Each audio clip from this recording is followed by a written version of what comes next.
Suction म्हणजे organ आणि pressure म्हणजे पेटी.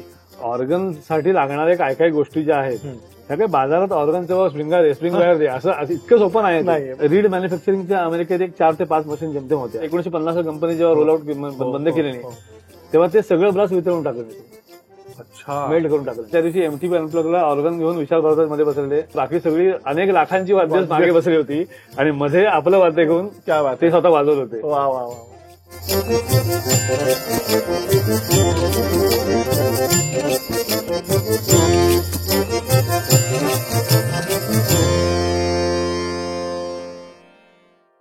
नमस्कार मंडळी, जाई काजळ निर्मित श्रुतिगंध प्रस्तुत आभाळाची माणसं ह्या वेब सिरीज मध्ये तुमचं मनापासून स्वागत.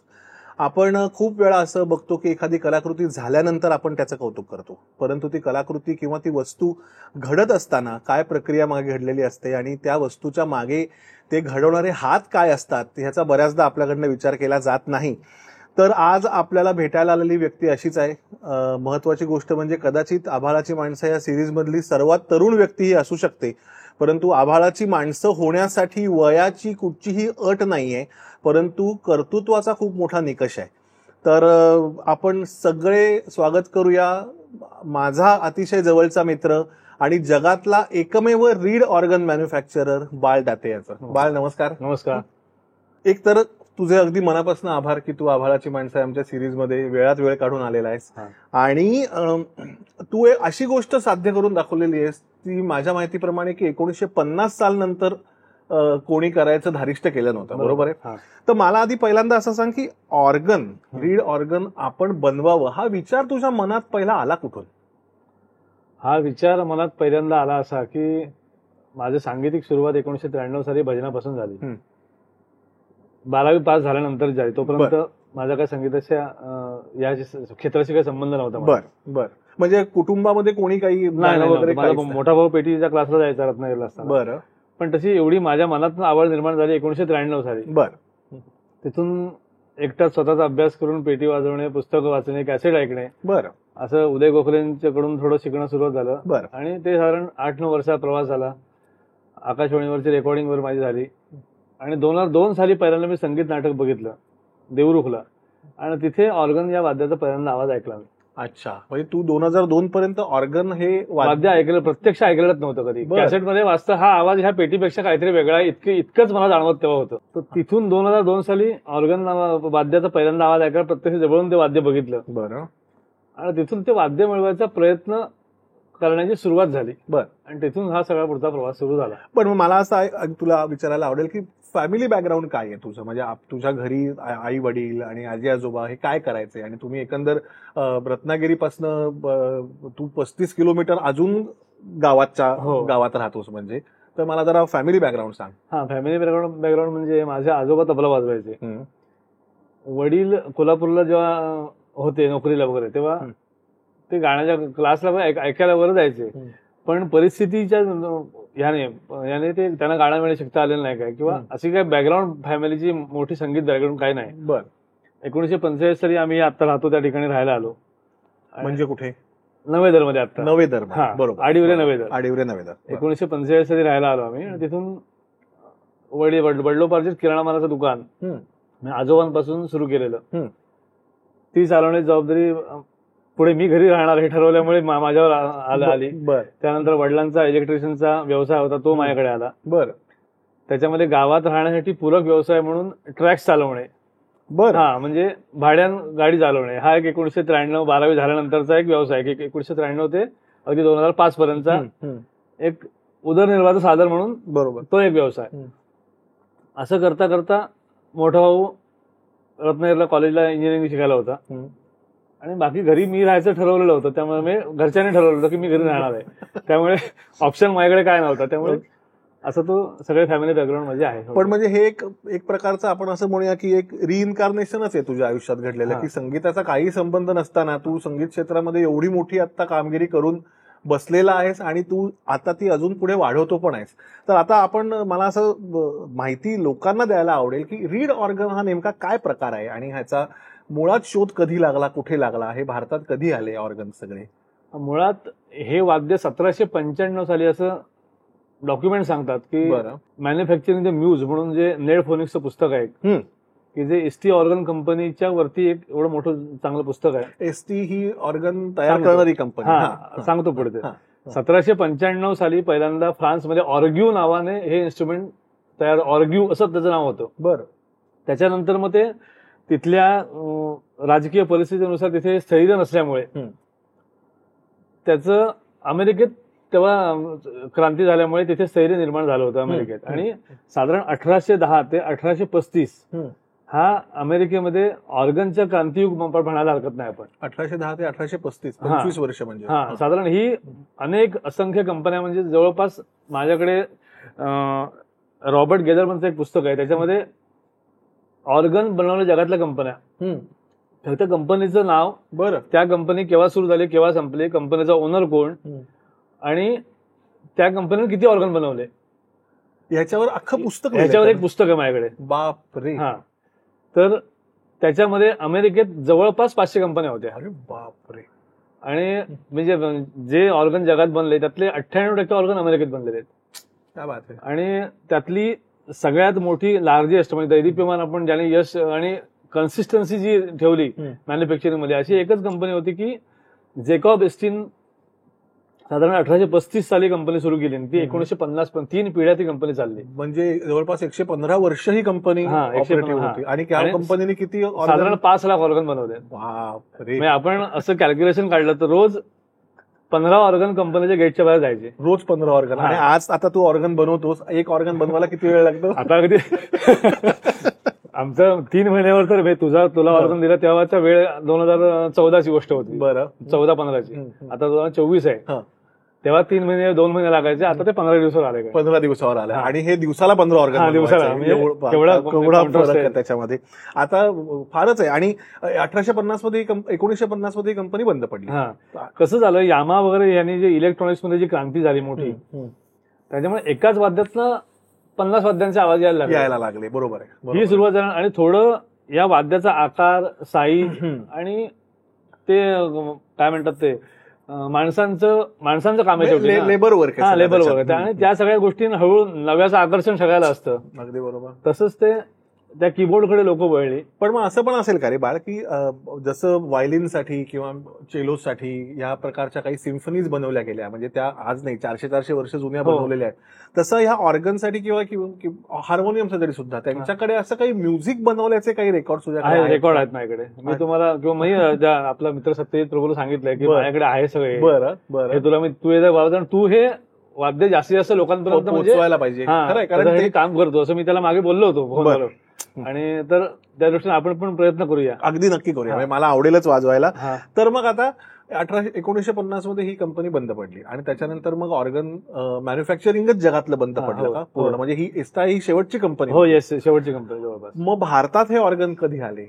भारतात ऑर्गन आले त्याचा इतिहास म्हणजे ब्रिटिश लोक जेव्हा इकडे होते तर त्यांच्या सुखवस्तू हे वाद्य होतं, समजलं काय थोडक्यात. श्रीमंत लोकांचं वाद्य. त्यामुळे ब्रिटिश सगळे अधिकारी लोक वगैरे आले, त्यांच्यासाठी ते चर्चेस वगैरे होते. मुळात हे वाद्य तिकडे चर्चेसच्या प्रार्थनेसाठी वापरलं जायचं, हे त्याचं बेसिक विषय होता. आणि त्यामुळे ते आकारण अवाढव्य, म्हणजे ह्या रूम मध्ये कीबोर्ड घेऊन बसायचं, दुसऱ्या रूम मध्ये कोणतरी भाता मारतोय, अशा इतके 20-25 फूट पाईप. ऑर्गन हॅमरिंग म्हणायचं ते. आणि दुसरीकडे भाता मारायला 2 माणसं असायला ठेवलेली इकडे. इकडे. आणि त्यात पायामध्ये पण कीबोर्ड असायचे. अच्छा. पायाला पण त्यातले कॉर्ड्स दाबले जायचे. खाली 1-2 सप्तक असायची. अरे बापरे. आणि ती केल्यानंतर त्या पाईप मधला आवाज निघायचा असं. पण मग हा रीड ऑर्गनच होता? त्याला चेअर चालू पाईप ऑर्गन असं म्हणत.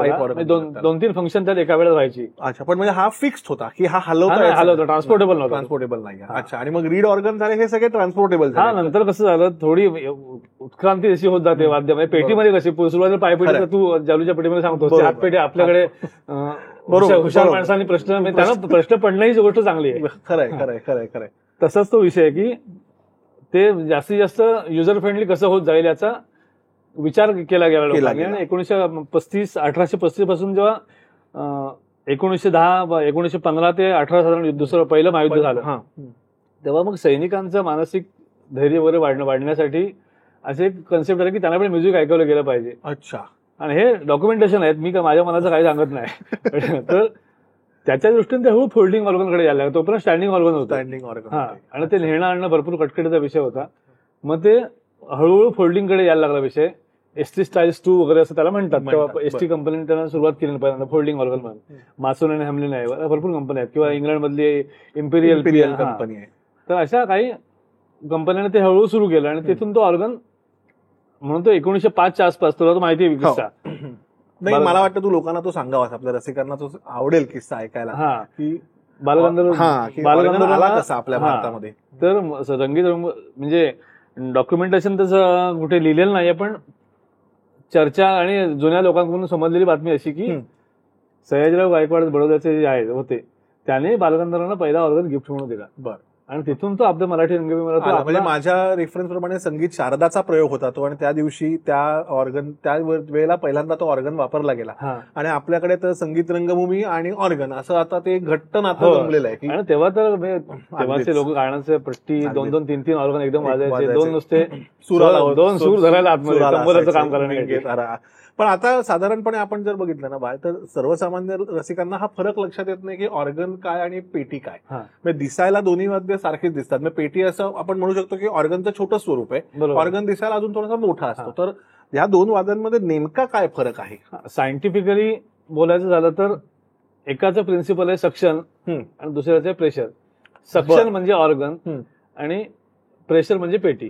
म्हणजे ज्याच्यातनं हवा सोडली जाते ती पेटी आणि ज्याच्यातनं हवा घेतली जाते तो ऑर्गन. थोडक्यात शिटी आत वाजवतो म्हणजे ऑर्गन, आणि शिटी बाहेर घुमून वाजवते पेटी. एकदम सिंपल. दोघांचं वाजवायचं टेक्निक अतिशय सारखं आहे, बऱ्यापैकी सारखं आहे म्हणजे, परंतु दिसतात ती वाद्य अशी. मग आता बाल दाते हे ऑर्गनचे मॅन्युफॅक्चर कसे झाले? कारण का मी मंडळी एक तुम्हाला गंमत सांगतो की कुठचीही गोष्ट आपल्याला जर नवीन करायची असेल ना, तर क्रम काय असतो की पहिल्यांदा पैसा पाहिजे, मग फायनान्स पाहिजे आपल्याकडे. फायनान्स असेल तर नंतर तंत्रज्ञान पाहिजे, तंत्रज्ञान आल्यानंतर तुमच्याकडे जागा पाहिजे, आणि जागा झाल्यानंतर सगळ्यात महत्वाची गोष्ट असते ती म्हणजे इच्छाशक्ती पाहिजे, की ती गोष्ट सगळी करून आपल्याला सुरू करायला पाहिजे. तुझ्या बाबतीतला हा प्रवास बरोबर उलटा आहे असं माझ्या लक्षात येतं. बरोबर. म्हणजे पहिल्यांदा आपण इच्छाशक्ती बघितली, त्याच्यानंतर मग तुझ्याकडे जागा तर रत्नागिरीत आहेच तिथे, त्याच्यानंतर तू तंत्रज्ञान, आणि नंतर मग आता हा जसा तुझा व्यवसाय वाढतोय तसा याच्यामध्ये फायनान्सेसचा इन्क्लूड झाला. तर बाल दातेंनी ऑर्गन बनवायचं ठरवलं कधी? 2002ला मी मगाशी बोललो की ऑर्गन पेरण बघितला. मी माझ्यासाठी ऑर्गन मिळवण्याचा प्रयत्न करायला लागलो. तर 2002 ते 2005 3 वर्षाला समजलं मला की हे ऑर्गन भारतात बनतच नाही. आणि मला सॉरी मी तुला हे करतो, पण भारतात कधीच त्याच्या आधी ऑर्गन बनले नव्हते, 100% बनलेलं नाही. आणि त्याचं म्हणजे त्या पुस्तकात पण रेफरन्स आहेत, सगळ्या हार्मोनियम मॅन्युफॅक्चरची नावं त्यात आहे, हरिभाऊ विश्वनाथचं पण नाव त्यात आहे. बरं पुस्तकात रॉबर्ट गेजेल म्हणजे. आणि 2-3 कंपन्या भारतातल्या आहेत ज्या हार्मोनियम बनवणार आहेत. त्यांचं ऑर्गन मॅन्युफॅक्चरचं नाव एकही नाही. अच्छा. आणि 2002ला सुरू झालं, समजलं की यातला रीडबोर्ड नावाचा जो पार्ट आहे हा इथे बनत नाही, त्यामुळे ऑर्गन बनत नाही. आणि दुसरी गोष्ट त्यातली अजून एक अशी की त्यातले रीड्स आपल्याला भारतात बनत नाही. बरोबर. म्हणजे कसं माहितीये, प्रश्न पडला की आपण उत्तर शोधायला लागतो, तसा विषय. म्हणजे आपण आपल्याकडे कसं उत्तर शोधायला आपण भरपूर प्रयत्न करतो. बरोबर. तसं मग 2002 साली झाल्यानंतर हा विषय की बनत नाही म्हणजे काय विषय, म्हणून मग 2005 साली मला एका जुन्या ऑर्गनचा रीडबोर्ड मिळाला. बरं. त्याच्यावर मी एक ऑर्गन बनवला. आणि तो प्रश्न माझ्या म्हणजे 2002ला पडलेला जो प्रश्न होता की हे बनत नाही म्हणजे नक्की असं काय त्यात रॉकेट सायन्स आहे की जे 1810, 1820, 1850, 1950 पर्यंत बनत होतं. खरंय, त्या काळात. बरोबर. आता तर एवढी टेक्नॉलॉजी चांगली झाली आहे की एकदम फाईन म्हणलं पाहिजे त्याच्यापेक्षा सुद्धा. अगदी बरोबर. एकदम जबाबदारीने बोलतोय. तर तो प्रश्न माझ्या डोक्यात पडलेला होता, आणि माझी ते इलेक्ट्रिकलचं म्हणजे एक चॅलेंज घ्यायला आवडतं मला. असं होत नाही का मी व्हायला पाहिजे ते. बरोबर. तर तो एक स्वभाव मनापासून असल्यामुळे, मनात असल्यामुळे की हे होत नाही अशी अशक्य गोष्ट नाही, आपल्याला आली पाहिजे आणि करू शकतो आपण. तर 2010 सालापर्यंत हा सगळी घुसमट माझी चालू होती थोडक्यात. अरे बापरे. 2002 पासून 10 पर्यंत माझ्याकडे ऑर्गन आला. माझ्या दृष्टीने एक माणूस म्हणून किंवा कलाकार म्हणून 2005 साली माझ्याकडे ऑर्गन आला. बोरकर गुरुजी माझ्याकडे तो देहाता 2010 सालचा व्हिडिओ आहे. बरोबर. माझी गरज हा विषय होता. बरोबर. पण गरज नुसती संपत्ती, क्युरिओसिटी माझ्या मनात होती की हे बनत नाही असं का. बरोबर. तर 2010 साली इंटरनेटचं आमच्याकडे गावात सुरू झालं. इंटरनेट पर्यंत इंटरनेट सुरू त्यातलं शोधता ऑर्गनचे क्युरिओसिटी इंटरनेटवर माहिती टाकायला सुरुवात झाली. बरं. त्यातून मग ते रीड्सचा अमेरिकेत एका मित्राकडे शोध लागला की तिकडचे ऑर्गन तिकडे भंगार काढले जात आहेत, स्क्रॅप करतायत. बरं. तर त्यातले ऑर्गनचे रीड्स ते विकतायत. अच्छा. आणि ते मी इथे घ्यायला लागलो. 2011ला पहिल्यांदा ट्रान्झॅक्शन एक मित्र माझा समीर सावले म्हणून आहे, तो घरी आला होता माझ्याकडे असं. अरे म्हटलं पैसे पाठवले गेले जातील की येतील म्हटलं. कारण तो म्हणाला की तू म्हणतो कर क्रेडिटले पैसे, क्रेडिट आयसीआयसीआयचे क्रेडिट. बरोबर, कारण एकदा दिले पैसे की वस्तू येईल नाही येईल आपल्याला काय कल्पना. बरं, तो अमेरिकेतला माणूस कोण काय आपल्याला काय माहिती. बरोबर. 2011 साली तो जुगाड केला मी. 8,000 रुपयात जुगाड खेळला तेव्हा, 8-10 हजाराचा तेव्हा काहीतरी 40-45 रुपये डॉलरच्या एक्सचेंज रेट होता. तो सुरू केला, ते रीड्स आले. मी तेव्हा रीड्स घेतले होते ऍक्च्युअल त्या कारणासाठी की मित्रात 2-4 ऑर्गन आहेत, एखादा रीड गेला तर आपल्याकडे स्पेअर असावा. बरोबर. मग त्याच्यानंतर विषय झाला हे रीड आलेत ना आपल्याकडे, तो पण रीड स्पेअर नव्हतं माझ्याकडे. आपण एक ह्याच्यावर R&D करूया आता म्हणून. अजून एक गोव्यातला माझा मित्र होता, त्याने एक जुना रीडबोर्ड अगदी क्रॅक फुकट गेलेला आणून दिला माझ्याकडे. मग मी त्याचे मेजरिंग रेफरन्स काढायला लागलो त्याच्यावरनं की बरोबर आहे. म्हणजे हा ज्यांनी बनवलाय त्यांनी कशा पद्धतीने हा म्हणजे त्याला काहीतरी लॉजिक आहे त्याला ना. असं काय मला वाटते म्हणून एवढीच म्हणजे आपण एखाद्या पोळी करतो किंवा आमटी करतो तसं नाही की थोडंसं मीठ कमी घालून बघू जास्त घालून बघू असं नाहीये. मग व्हर्नर कॅलिपर वगैरे विषय आला, कारण हे एवढं सूक्ष्म आहे विषय की एका MM चे 1000 भाग म्हणजे त्यातले 5 मायक्रॉन टॉलरन्स एवढी त्याची अॅक्युरन्सी आहे. बापरे. तर एवढी अॅक्युरन्सी त्याला लागते, 5 मायक्रॉन पर्यंत लागते त्याला. तर हे सगळं नंतर मला जेव्हा हातात घेतला विषय, मी रीडबोर्ड जेव्हा उघडून बघितला किंवा आपण आता सिंथेसायझर एक युनिव्हर्सल काही गोष्टी ठरलेल्या आहेत जगात. बरोबर. तुम्ही कीबोर्डचा आपला यामा वगैरे कुठचा रोलँडचा कुठचाही कीबोर्ड जर घेतला त्याची 162 mm एका ऑक्टोवची लेंथ असते. म्हणजे स्वराची जी तू म्हणतोय सी चा स्टार्ट आणि बी चा एंड ह्याचे सप्तकाची लांबी 162 ही साधारण आपली ह्याची आहे. अशी हार्मोनियमची पण होती. अच्छा. आता नसते, कारण आपण आता बघतो आता नसते म्हणजे खूप वेगवेगळ्या साईजच्या. त्याच्यामध्ये 3 प्रकार होते, 144, 150 आणि 162. बरं. हे युनिव्हर्सल स्टँडर्ड हार्मोनियम मध्ये पण होतं. हार्मोनियम मध्ये पण होतं. बरं. 144 हातपेटीचं, 150 पायपेटीचं लेग हार्मोनियमचं आणि ऑर्गनचं 162. क्या बात आहे. हे युनिव्हर्सल 12.5 म्हणजे 12 mm त्याचा रेफरन्स म्हणूया. 12 mm चा 12.5 mm चा 13.5 mm. बरोबर. हे रेफरन्सेस त्यातले मी शोधून काढले मेजरिंग. बरोबर. आणि मग तिथून ती सुरुवात झाली, कारण हे युनिव्हर्सल झालं पाहिजे ना काम. खरंय. आणि तर त्या दृष्टीने मी 2-4 ऑर्गनची अजून मापं घेतली. बरं, त्याच्यात काय असतं. आणि दुसरी गोष्ट म्हणजे ऑर्गन बनवण्याची माहितीचं एकही पुस्तक अमेरिकेत नाही. अच्छा. पण मग हे लोक म्हणजे ह्यांनी मुद्दामून ठेवलं नाहीये पुस्तक असं की. थोडं अजून पुढे विषय रीड्स मॅन्युफॅक्चरिंग संदर्भातला तेव्हा अजून बोलतो मी की त्यांच्याकडे रीड मॅन्युफॅक्चरिंगच्या अमेरिकेत 4 ते 5 मशीन जेमतेम होत्या. बरं. रीड मॅन्युफॅक्चरिंगच्या. बरं. त्यात ST ऑर्गन कंपनी मधले जे हे होते नेड फोनिक्स जेव्हा जाऊन भेटले होते त्यांना, तर ते असं म्हणतात की त्या मशीनचा एक सिंगल फोटो पण डॉक्युमेंटरी म्हणून आहे. ठेवला नाहीये. कंपनीत ठेवला नाही. आणि त्यांचं जे मेटल होतं 1950 कंपनी जेव्हा रोल आउट बंद केली नाही तेव्हा ते सगळं ब्रास वितळून टाकलं नाही. अच्छा. मेल्ट करून टाकलं नाही. बरं. त्यामुळे सिक्रेसी त्यांच्याकडे एवढी होती द्यायचीच नाही टेक्नॉलॉजी, म्हणजे शिकवायचीच नाही अशी. बरं. तर त्यामुळे ऑर्गन मॅन्युफॅक्चरिंग म्हणजे त्याचा माउथ किती ओपन पाहिजे, त्याचा स्लॉट किती पाहिजे, त्याचा टॉलरन्स किती पाहिजे त्याच्यामध्ये, हे सगळं मी रिसर्च करून शोधलंय, कागदावर काढलेलं आहे विषय. म्हणजे थोडक्यात म्हणजे तुझ्याकडे प्रॉडक्ट रेडी होतं आणि त्याच्यातनं तू थिअरी शोधलीस, ही थिअरी अशी असणार. थिअरी अशी कोणी दिलेली नाही मला. बरं. त्यामुळे मग असा सगळा तो प्रवास सुरू झाला. आणि मग त्यातून एक म्हणजे मला असं वाटतं की बाळ आता गमतीत थोडं म्हणायचं तर एडिसन आणि तुझ्यात खूप साम्य आहे. एडिसन कसं म्हणलं होता की माझ्याकडे एक मार्ग आहे की ज्याच्याने बल्ब बनतो, परंतु 999 असे मार्ग आहेत की ज्याच्याने बल्ब बनत नाही. म्हणजे तसंच तुझ्याकडे असं म्हणू शकतो की एक मार्ग आहे की ज्याच्यातनं आता आपण ऑर्गन बनवू शकतो, पण 999 असेही मार्ग आहेत की हे केलं तर ऑर्गन नक्की बनत नाही. तर फेल्युअर रेट काय होता सुरुवातीच्या काळात? फेल्युअर रेट म्हणण्यापेक्षा मी जेव्हा एखादी गोष्ट करतो 10 वेळा तपासून बघतो. बरं. आणि 10च्या 10 वेळा जर प्रूव्ह झाली तर 11 वेळा करायला घ्यायची आपण. अच्छा. म्हणजे सगळ्या बाजूंचा विचार करायचा थोडक्यात. म्हणजे अगदी लाकूड, आता ह्याच्या गोष्टीत लाकूड हा सगळ्यात महत्वाचा पार्ट आहे यातला, की तो रेझोनन्स पाहिजे लाकडाला, डेन्सिटी ज्या डेन्सिटी लाकूड पाहिजे डेन्सिटीचं, हा पण मी इंटरनेटवर रिसर्च केला. त्याचे रेफरन्सेस आहेत. बरं. किंवा काय कुठच्या याचा वापर कुठे करावा. बीच वूडचा कुठे करावा, स्प्रूसचा कुठे करावा, अच्छा. पाईन वूडचा कुठे पण मग करावा. ही सगळी अमेरिकनच लाकडं आहेत का, भारतात पण हा, मिळतात? नाही भारतात मिळत नाही यातली. जर्मन स्प्रूस वगैरे लाकूड तर भारतात मिळत नाही, बरं. केडी पाईन मिळत नाही. बरं, म्हणजे ती काश्मीरला वगैरे होत असतील थंड प्रदेशात, पण त्यांच्यापेक्षा तिकडेची क्वालिटी मेंटेन होणं जो तो काय अमेरिकेत वगैरे प्रकार आहे बरोबर. की किल अँड ड्राय प्रोसेस केलेलं लाकूड आपल्याकडे येतं. केडी पाईन म्हणतात, किल्ड अँड ड्राय प्रोसेस केलेलं. Dry process. किंवा त्यांच्याकडे मी त्याच्यानंतर मग कसं आपली क्युरिओसिटी, आपण आपल्या ज्ञानात भर पाडायचं म्हणतो. मी एका वूड एक्सपोला गेलो होतो मुद्दाम. मी वूड एक्सपोच्या दृष्टीने माझं काम अगदी फालतू होतं. म्हणजे मी गेलो होतो ते. हो, बरोबर. वूड एक्सपो बेंगलोरला असतो, 1-2 वर्षानंतर दिल्लीला असतो. तर बेंगलोरला गेल्यानंतर तिथे मला अनेक लाकूडवाले, इम्पोर्टेड लाकूडवाले भेटले. मला भरपूर शिकायला मिळाल्या त्या गोष्टी, की लाकडावर जो शिक्का मारलेला असतो त्याच्यावरून त्याची लाकडाची कुंडल निघते पूर्ण, काढू शकतो. हे मला तिथे गेल्यावर समजलं. बरं. आणि बऱ्याच गोष्टी तिथून माहिती व्हायला लागल्या. त्यामुळे लाकूड हा एक त्यातला महत्वाचा पार्ट आहे. दुसरी गोष्ट, हे बनवण्यासाठी जे मशीनचा विषय होता, तर पण म्हणजे सॉरी, तू लाकूड कामाबद्दल म्हणतोयस की ते सगळं आतलं रीडबोर्ड आणि हे सगळं बनवण्यासाठी जे मशीन लागेल असं? रीडबोर्ड बनवण्यासाठी, बॉक्स बनवणं हा काय त्यातला म्हणजे फार मोठे काय त्यात टेक्नॉलॉजी नाही.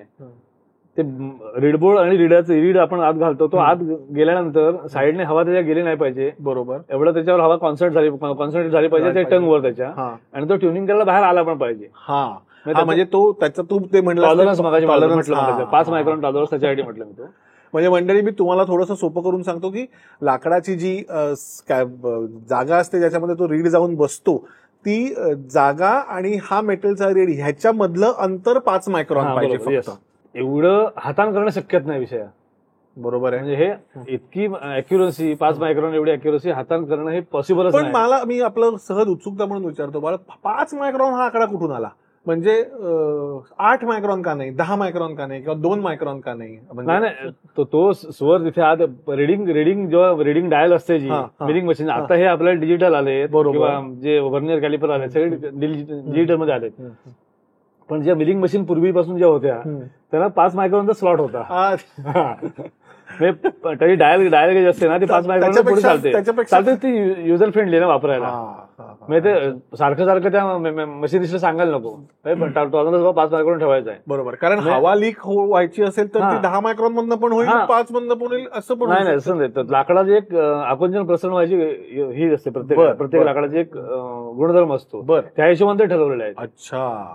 आणि त्याप्रमाणे मग ते खास केल्यानंतर खास करण्यासाठी मशीन करायचा विषय. मशीन 2013 सालची गोष्ट, की हे सगळं प्रायोगिक तत्वावर विषय होता. म्हणजे तू जो म्हणतोस त्या प्रत्येक रीडची जी खाच असते त्याचा जो तुला पट्टा करायला लागतो त्याच्यासाठी मशीन करायला त्याच्यासाठी हाताने होणं शक्य नाही विषय तो. मग ते मशीन करणं तेव्हा हा सगळा विषय प्रायोगिक विषय होता, की हे जे अशक्य आहे ते अशक्य नाहीये. म्हणजे मी तुला म्हटल्याप्रमाणे की तुझी इच्छाशक्ती झाली, तुझ्याकडे जागा झाली, आता तंत्रज्ञान झालं, आता पैशाचा विषय आला, तर इन्व्हेस्टमेंट कुठून करायची? तर त्याच्यासाठी ते पहिलं सांगतो तुला गोष्ट, की पहिल्यांदा हा करायचं ठरल्यानंतर प्रायोगिक तत्वावर विषय होता आणि चॅलेंज म्हणून फक्त घ्यायचं होतं.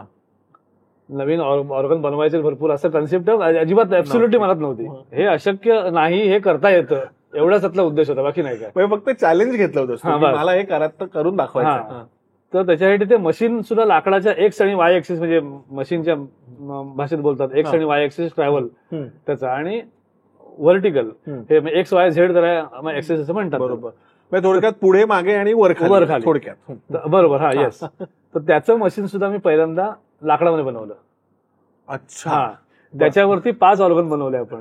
बरं. आणि ते सक्सेसफुल झाल्यानंतर मग आता ऑर्गन लोक विचारायला लागले. त्यात तुझ्यामध्ये 2015 साली बरोबर आहे माझ्याशी संपर्क झाला, आणि मग अमितच्या लग्नाच्या वेळेची गोष्ट आहे. अगदी बरोबर आहे. आणि मग तो एकदम ते मला वाटतं नंबर 3 नंबरचा ऑर्गन आहे. आणि मग तिथून म्हणजे मंडळी लक्षात ठेवा, अजून एक 25 वर्षांनी ह्या वाक्याला फार महत्व असणार आहे.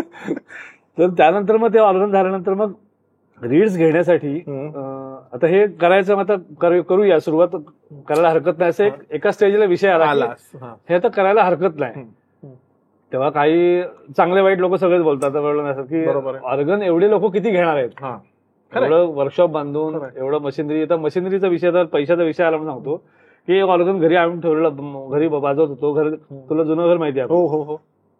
तिथे बसलो होतो बाजूला, तेवढ्यात एक बँकेचे मॅनेजर आले हा. संध्याकाळी, बँक ऑफ इंडियाचे मॅनेजर संध्याकाळी घरी आले चहा प्यायला. जनरली येतात गावात, ते कसे आले, काय म्हणे हे नवीन वाद्य बनवलंस काय? म्हटलं होय. म्हटलं बनवतोय. याचं वरतीमुळे काय बांधताय तुम्ही? आता जे वर्कशॉप बांधलेलं आहे बाळच्या घराचं स्ट्रक्चर असं आहे की बाळचं मूळ घर जरा खाली एक 100 पावलं चालून गेल्यानंतर आहे आणि अगदी घराच्या जी एंट्री पॉइंट आहे तिकडे त्याचं वर्कशॉप आहे. म्हणजे मी हे सांगतो का लोकांना एक्झॅक्टली कळेल की खालती वरती म्हणजे नेमकं काय आहे. एबीपी माझा व्हिडिओ त्यांनी बघावं मुद्दाम. बरोबर. त्यात सगळं व्यवस्थित सगळं कव्हर केलेलं आहे. तर त्याच्यामध्ये म्हटलं असं विषय आहे, मला एक मशीन घ्यायचं आहे, पण जरा जेव्हा माझा शिक्षण सेवक मी होतो त्यावेळी पगार माझा 5,800 रुपये होता. बरं. हा, हेही महत्वाचं आपल्या मुलाखतीचा एक भाग आहे की ऍक्च्युली तो संगीत शिक्षक म्हणून नोकरी करत होता त्यावेळेला आणि अजूनही करतोय म्हणा, परंतु संगीत शिक्षकाचा पेशा सांभाळून, म्हणजे मी तेच म्हणतो की काय एखाद्या माणसाला काय प्रकारची बुद्धी होते की चांगलं सुखासुखी आयुष्य चाललंय ना, नोकरी चालली आहे, सकाळी शाळेत जायचंय, संध्याकाळी घरी यायचं, निवांत कुटुंब आहे, कशाला हे सगळं करायचं असं वाटतं. परंतु काय म्हणतो ती इच्छाशक्ती असल्याशिवाय हा ड्राईव्ह येत नाही. हा, पुढे मी हे करतोय तुला. तर मी त्यांना, ते साहेब आले होते, म्हटलं असं एक मला मशीन घ्यायचंय, मशीन कुठे मिळतं काय मिळतं आय डोंट नो. समजलं काय? मी तेव्हा खरंच माहिती, मी एकदम पूर्ण ब्लँक होतो तेव्हा.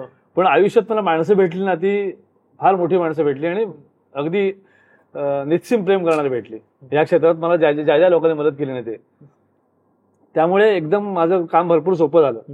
तर म्हटलं असं मशीन घ्यायचं आहे, पैसे नाहीत माझ्याकडे, म्हटलं म्हणून मशीन घ्यायचं. तू किती पैसे पाहिजेत? म्हटलं 1.5 लाख रुपये हवेत, उद्या सगळ्या बँकेत या म्हणाला. वा. दुसऱ्या दिवशी बँकेत गेलो, एक फॉर्मवर सही करून घेतली त्यांच्या फॉर्मॅलिटी, अकाउंटला 1.5 लाख रुपये क्रेडिट करून जावं म्हणे. झालं एवढंच? हा, झालं. इतका विषय पटकन निघाला. आणि मी जे मला फेरी मारायला लागले असं 4-10 जामीन विदाऊट गॅरंटर आहे ते पण. तर असं त्यांनी एक ते लोन दिले, त्याने ट्रान्सफर झाले. मी नंतर मशीनमध्ये शोधायला लागलो इंटरनेटवर की शशिकांत पाटील म्हणून पुण्यातला मित्र वारले माझे, ते पण अतिशय चांगला माणूस, फार मला मोठ्या मनाचा माणूस. त्यांना म्हटलं मला असं मशीन घ्यायचं ह्या कामासाठी. ते म्हणाले स्ट्रोक तुम्हाला काय पाहिजे? स्ट्रोक या बाबतीत माझ्या डोक्यात अंधार, एकदम क्लिअर सांगतो मी. पण मी स्ट्रोक काय म्हटल्यानंतर मी त्यांना विचारलं बस स्ट्रोकचा विषय काय आहे? तर म्हणजे तुम्हाला एकदा जॉब लावल्यानंतर ते तुम्हाला मशीन सलग किती चालेल बा एक्स आणि वाय मध्ये, ह्याचा परिणाम तुम्ही हे करा. अच्छा. मग मी ते सगळी माहिती परत गोळा केली. माहिती गोळा केली, म्हणजे मी तपासून घेतली आपल्याला किती स्ट्रोक पाहिजे, लेंथ काय आहे, किती आपण एक म्हणजे ते आडवं किती अंतर कापणार, उभं किती अंतर कापणार हे ठरवायला पाहिजे. हे ठरवायसाठी. मग त्याच्यानंतर ते त्यांच्याकडे ते मशीन त्या स्ट्रोकचं नव्हतं. बरं. पण त्यांना सांगितलं तुम्हाला कोणतरी फसवेल, तुम्हाला ह्या चांगल्या स्वभावाचा फायदा करून मोठे फसवेल, तेव्हा तुम्ही स्ट्रोक पहिल्यांदा चेक करा फिजिकली जाऊन प्रत्येक मशीनचा, आणि मग मशीन घ्या. माझ्याकडे तुम्हाला पाहिजे ते मशीन माझ्याकडे नाही. अच्छा. आणि तुम्हाला कुठे लागली मदत तर मला फोन करा, मी येईल. तसेच आनंद पोकळे म्हणून पुण्यातले, त्या लोकांनी पण मदत मला चांगली केली.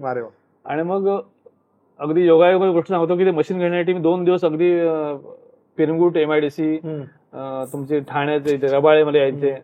आणि माझे काका इंजिनियर होते औरंगाबादचे, त्यांनी सांगितलं तू मशीन घेशील ते इम्पोर्टेड सेकंड मशीन घे, तिकडे 5 वर्षानंतर मशीन काढलं विकतात अशी पद्धत, पण त्याची अॅक्युरन्सी एकदम प्रिसाईज असते. त्यामुळे तेच मशीन तू घे, राजकोटवाले किंवा पंजाब मेड असं मशीन तू घेऊ नकोस. म्हणजे त्यांचा सल्ला होता तो. त्यामुळे ब्रिजपोर्ट म्हणजे जगातली मोठी लिडिंग कंपनी आहे, त्यांचं मशीन मला त्या शोधात होतो मशीनच्या. आणि मग 2 दिवस फिरता मला इथे त्या रबाळे इंडस्ट्रीमध्ये एक मशीन मिळालं. तो म्हणाला माझं वंदना टॉकीज जवळ गोडाऊन आहे, तुम्ही तिथे येऊन बघा, मशीन आवडत, पण तुम्हाला मशीन ते नक्की आवडेल, कारण तुम्हाला जे म्हणताय मशीन ते माझ्याकडे आहे नक्की म्हणाला.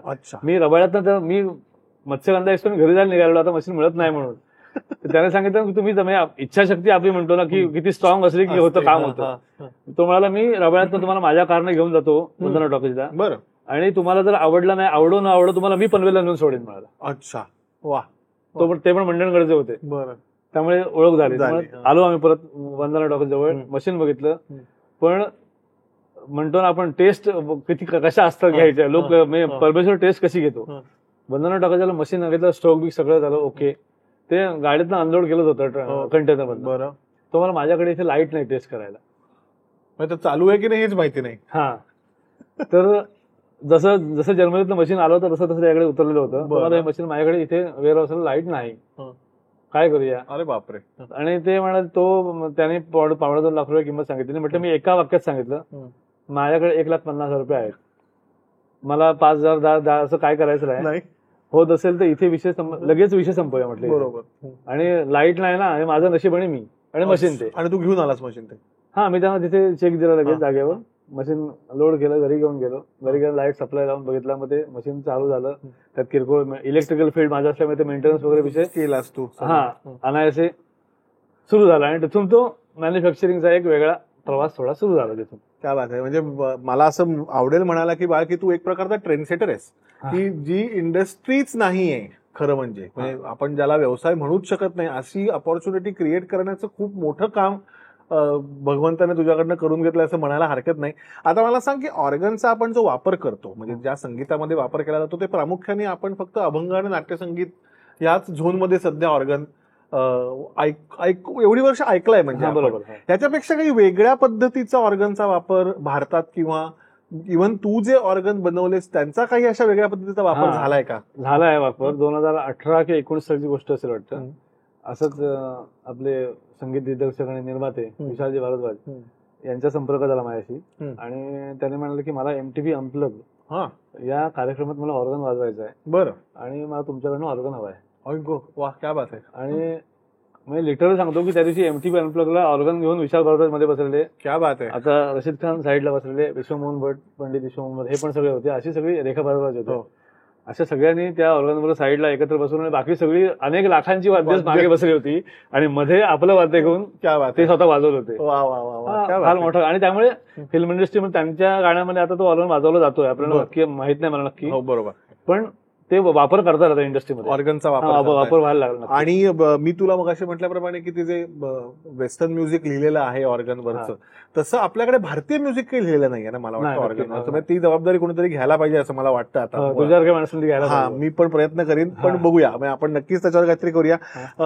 आता बाळ मला असं सांग की भविष्यात तुझे ह्या ऑर्गनच्या प्रगतीमध्ये किंवा आता पेटीमध्ये इतक्या गोष्टी होतात की आपण स्केल चेंजर करू शकतो, कपलर करू शकतो किंवा हाताने वाजवायचा ऑर्गन करायचा कधी प्रयत्न केलायस का? म्हणजे मी काय म्हणतो की जसं बरोबर प्रत्येक गोष्टीमध्ये उत्क्रांती व्हायला पाहिजे तशी ऑर्गनच्या. कारण मला रसिकांना सांगायला आवडेल की मला 2020 साली 19 साली अमेरिकेत जायचा एकदा योग आला होता. तेव्हा मला ऑर्गन न्यायचा होता आणि बाळनी जो मला ऑर्गन करून दिलाय त्या ऑर्गनचं वजन 35 किलो आहे. त्यामुळे तो 2 माणसांशिवाय उचलता येत नाही. तर बाळला म्हटलं की हे बरोबर नाही रे, आपण काहीतरी याच्यात करायला पाहिजे. मला फ्लाईट केस सकट 23 किलो होईल असं ऑर्गन करून दे. असं मी त्याला म्हटलं की माझी फ्लाईट केस पण असते ती 23 मध्ये बसली पाहिजे. मग आपण बाळनी मला करून दिला ऑर्गन 18 किलोचा. आणि मग त्याच्याबद्दल सांग जरा. त्याने ऑर्गन नेला जेव्हा सत्यजित प्रभू सगळे आले होते तेव्हा. तर मला अमेरिकेत जायचंय, त्याच्यात मला त्याचे चॅलेंज घ्यायला मला आवडतं काय. तिथून सुरुवात झाली. ते ऑर्गन बनला, आवाज आला व्यवस्थित, हा विषय संपला. तर तो पार्ट एक मॅन्युफॅक्चरिंगचा पार्ट झाला, आपण असं गृहीत धरू. बरोबर. पण नवीन चॅलेंज परत सुरू झालं की ह्यात काय काय करता येईल आणि कुठे कुठे वजन कमी करून टोनल क्वालिटीशी कुठेही कॉम्प्रोमाइज न करता, हे सगळ्यात महत्वाचा विषय.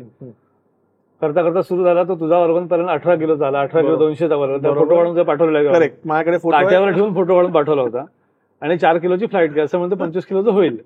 पण तरी पण मला ते ह्याने चावी दिलेली होती ती काय जात नव्हतं माझ्या डोक्यातून. ते लॉकडाऊनच्या काळात, पहिला लॉकडाऊन झाला तेव्हा तो माझ्या डोक्यात एक हा विषय सुरू होता. आणि त्यावेळेला मी अजून ह्यात काय काय करता येईल R&D असं करून करून तो 14 किलोवर ऑर्गन आणला. खरंय. आणि तो ऑर्गन माझा अतिशय जवळचा मित्र अमित पाध्याच्या घरी आहे. ऑन द रेकॉर्ड सांगतोय मी हे. आणि तो अतिशय उत्तम कंडिशन मध्ये वाचता आहे. आणि तो जो ऑर्गन आपण ऐकला तर असं कुठूनही वाटत नाही की हा 14 किलोचा ऑर्गन फक्त आहे म्हणून. त्यामुळे टोनल क्वालिटी कुठे कॉम्प्रोमाइज नाही. आणि दुसरी गोष्ट मगाशी बोलताना अजून म्हणजे ऑर्गन साठी लागणाऱ्या काय काय गोष्टी ज्या आहेत ह्या काही बाजारात ऑर्गनचं स्प्रिंग वायर दे असं इतकं सोपं नाही. बरोबर. त्याच्यासाठी त्या की रिटेन्शन स्प्रिंग जी आहे आपण चावी दाबल्यानंतर वरती येते. बरोबर. त्याच्यासाठी एवढे म्हणजे तू म्हटलंस मगाशी 999 प्रयोग केल्यानंतर ती 1000 मिळाली. अगदी करेक्ट. हा, तसाच विषय येतो. इतक्या तारा म्हणजे आता जवळजवळ माझ्याकडे अशा 25-30 तारांचे सेट पडलेले असतील की ते हे नाही चालत. हा, फिजिबल नाही तिथे ते. म्हणजे स्प्रिंग वगैरे सगळं स्वतः बनवायला लागतं. काही रेडीमेड मिळत नाही आपल्याला. स्प्रिंग साठी मध्ये लाला म्हणून इथे भांडुपला आहेत कंपनी आहे, त्यांच्याशी ओळख. त्यांच्याकडे गेल्यानंतर त्यांना एक इंटरेस्टिंग वाटलं की तुम्ही काहीतरी वेगळं करताय, तुम्हाला लागेल ती मदत मी करतो. अरे वा. अशी सगळी लोक प्रशांत. आता टूल्सचा विषय आला. हे जे लाकूड आहे सॉफ्ट मटेरियल आहे ते, त्याचे टूल डेव्हलप करणं होती ती.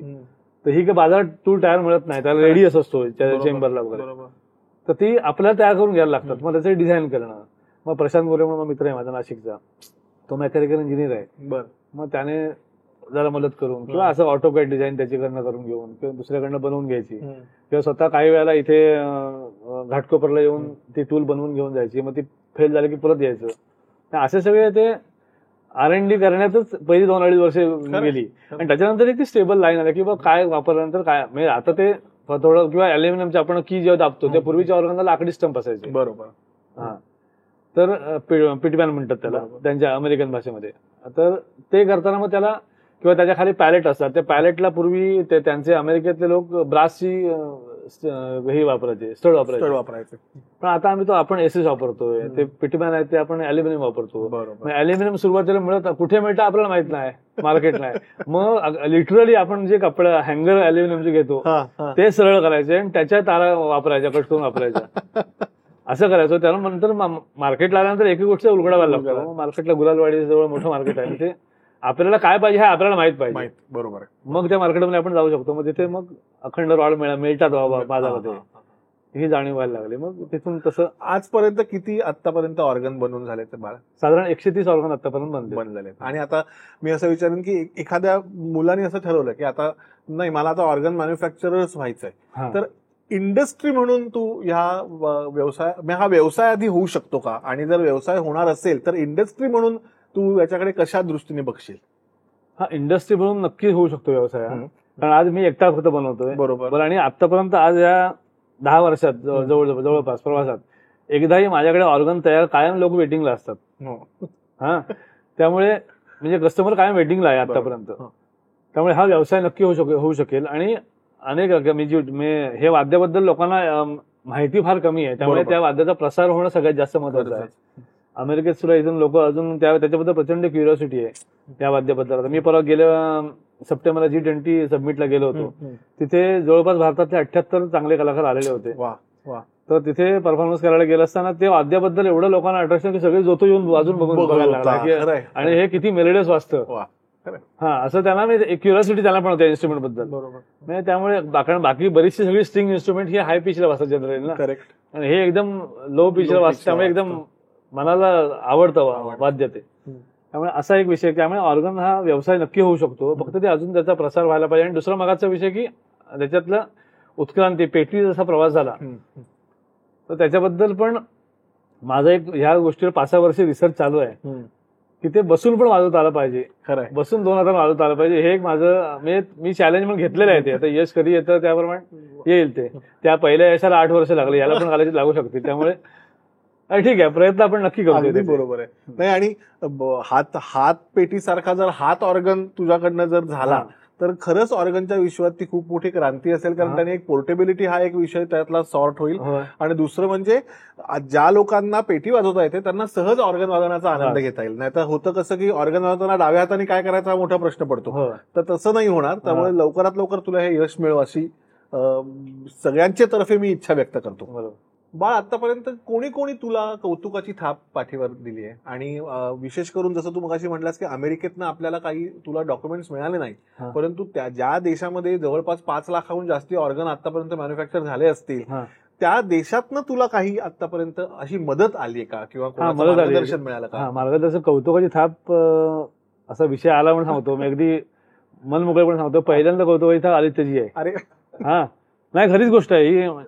आमची ओळख पण नव्हती, आम्ही भेटलेलो पण नव्हतो कधी. डायरेक्ट 13 डिसेंबर 2015 साली 14 साली पहिल्यांदा आदित्य माझं घर शोधत आले आणि गप्पा 1-1.5 तास मी बोलत होतो, ते ऐकत होते. आणि मग असा तो प्रवास सुरू झाला. तिथून मग तू एबी माझ्याची मुलाखत माझी घेतली होती. आणि मग सोशल मीडियावर तू जादूच्या पेटीमध्ये माझ्याबद्दल एक 5-10 मिनिटं दरवेळेला की हे असं रिसर्च चालू आहे, तर त्या माणसाकडे जाऊन भेटा, बघा. आणि तिथून सुरुवात झालेला प्रवास मग अमेरिकेतल्या एका डेव्हिड एस्टिज नावाच्या माणसापर्यंत माझ्याकडच्या ऑर्गनचे फोटो गेले. ते कसे गेले, काय गेले काय माहित नाही. आणि त्याने ते फेसबुक पोस्ट लिहिली होती की मी डिसेंबर 2015ला मी इंडियामध्ये जाणार आहे. तो स्क्रीनशॉट मी तुम्हाला पाठवू शकतो मी त्याचा नक्की.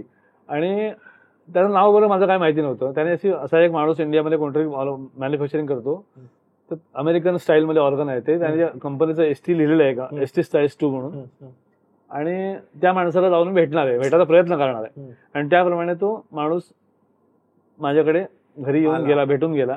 ह्याला कोकणात येऊन तुला भेटला? हा, घरी अलिबाग घरी माझ्या घरी येऊन भेटून गेला. तू म्हणजे सॅन फ्रान्सिस्को ना मला वाटतं तो? हो, सॅन बरोबर आहे. डेव्हिड इस्टिस तो येऊन गेला. सक्सेस रेट हा स्टार्ट पासून आहे आणि झिरो, त्याला काय म्हणतो, त्याला ऑडिटला टाळू शकत नाही काय.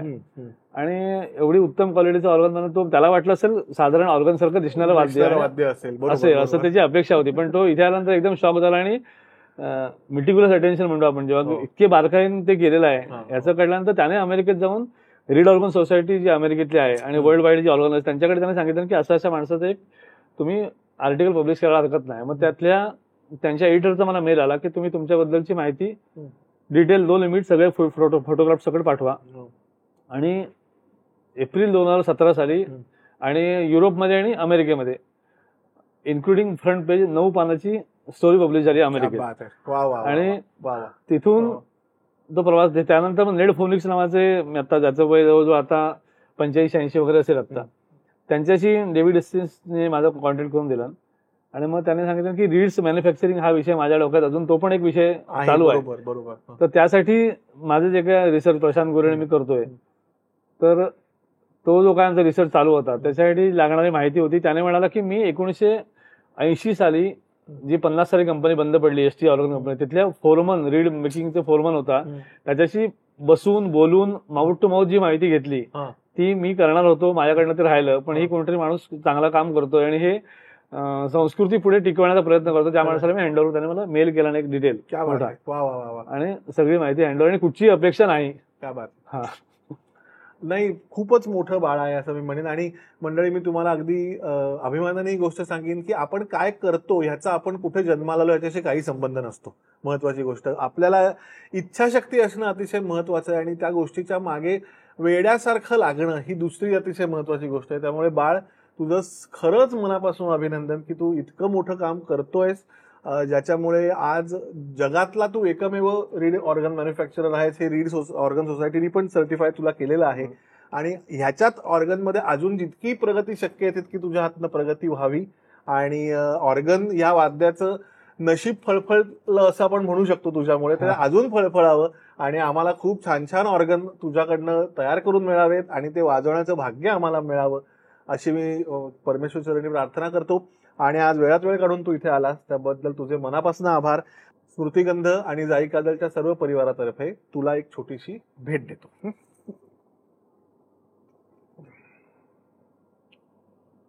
तर मंडळी, आभाळाची माणसाचा हा एपिसोड तुम्हाला कसा वाटला ते आम्हाला जरूर कळवा.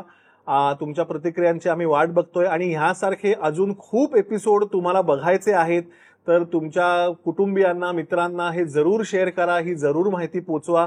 आणि स्मृतिगंधचं फेसबुक पेज आणि युट्यूब चॅनल नक्की लाईक करा, शेअर करा आणि सबस्क्राईब करा. धन्यवाद.